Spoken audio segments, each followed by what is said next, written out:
নমস্কার, ডক্টর সৌভিক দত্ত। আজ গ্রীষ্মকালীন কিছু ত্বকের সমস্যা এবং তার হোমিওপ্যাথিক চিকিৎসা এই বিষয়ে আলোচনা করতে আপনাদের কাছে এলাম। এক্ষেত্রে বলা বাহুল্য, এমডি পাশ করার পরে হোমিওপ্যাথিক চিকিৎসার মাধ্যমে যতটুকু অভিজ্ঞতা অর্জন করেছি এবং আমার গুরুজনদের কাছ থেকে, আমার শিক্ষকদের কাছ থেকে যতটুকু জ্ঞান শিক্ষা আমি পেয়েছি, আমার আজকের আলোচনার আধার সেই জ্ঞান। আমার ব্যক্তিগত বিদ্যা বুদ্ধি ইত্যাদি প্রকাশ করা, আমি কত জ্ঞানী এটা জানান দেওয়ার মঞ্চ এটি নয়। আমার কোনো উদ্দেশ্য তাতে থাকবে না। প্রথমেই আসি ঘামাচি, প্রিকলি হিট বা লু দানার কথায়।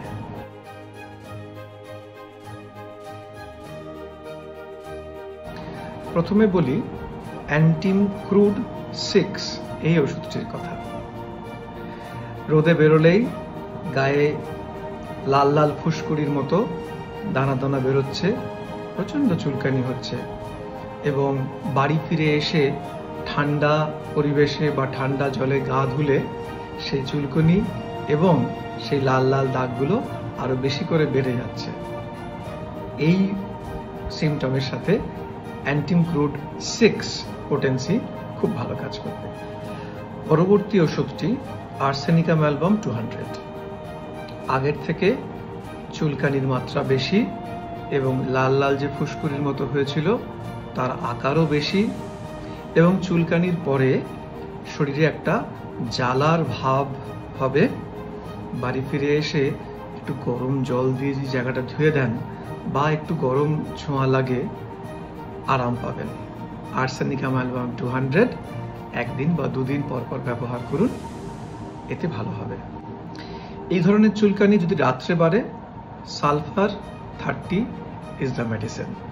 অর্থাৎ রাত্রে বিছানায় শুতে গেছেন, হিট অফ দ্য বেড, এইরকম কন্ডিশনে আপনার চুলকানি বেড়েছে, ঠান্ডা জলে বা স্নান করলে চুলকানি বেড়ে যাচ্ছে, এক্ষেত্রে সালফার 30 পরপর 2 দিন ব্যবহার করুন, আরাম পাবেন।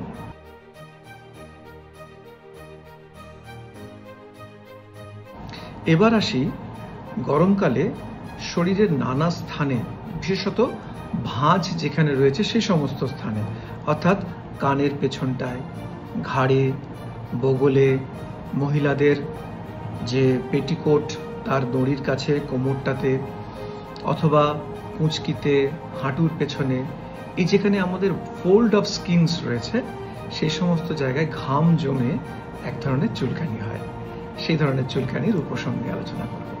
এই ধরনের ক্ষেত্রে চামড়ায় প্রচন্ড চুলকানি থাকে, চুলকানির পরে সেখান থেকে চটচটে একটা রস বেরোয় এবং পেশেন্টটার ঠান্ডায় কষ্ট হয় এবং একটু গরম দিলে সে আরাম পায়, অর্থাৎ গরম জল ব্যবহার করলে বা গরমের দিনে সে মোটের উপরে আরাম পায়। ওষুধ গ্রাফাইটিস 30 ব্যবহার করুন, নিশ্চিত আরাম পাবেন।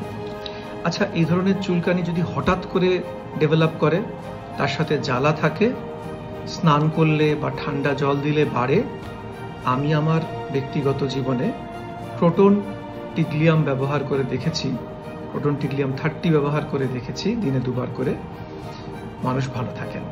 ব্যবহার করে দেখুন।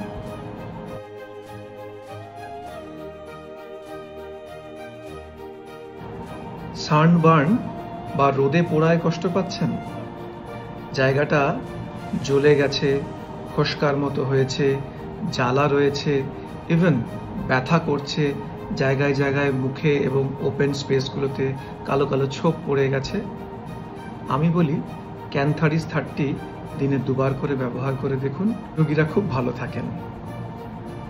ত্বক জ্বলে লাল হয়ে গেছে, শরীরের ভেতর থেকে একটা আগুনের হলকা বোধ করছেন, আমি বলি বেলেডোনা 30 দিনে 2 বার করে 2-3 দিন ব্যবহার করে দেখুন, আরাম পাবেন।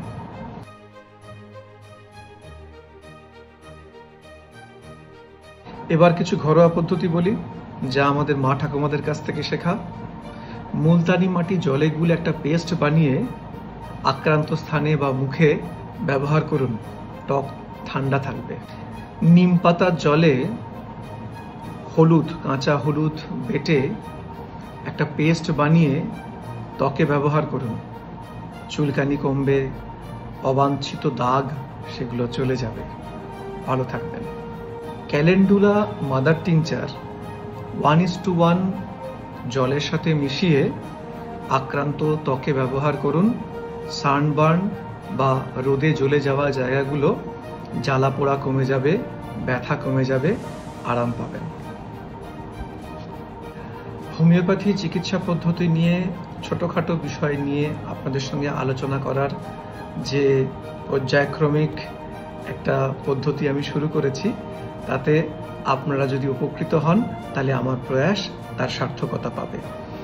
যদি ভালো লাগে এবং নতুন কিছু অন্য কিছু বিষয় নিয়ে জানতে চান হোমিওপ্যাথি সংক্রান্ত, তাহলে আমাকে লিখে জানান।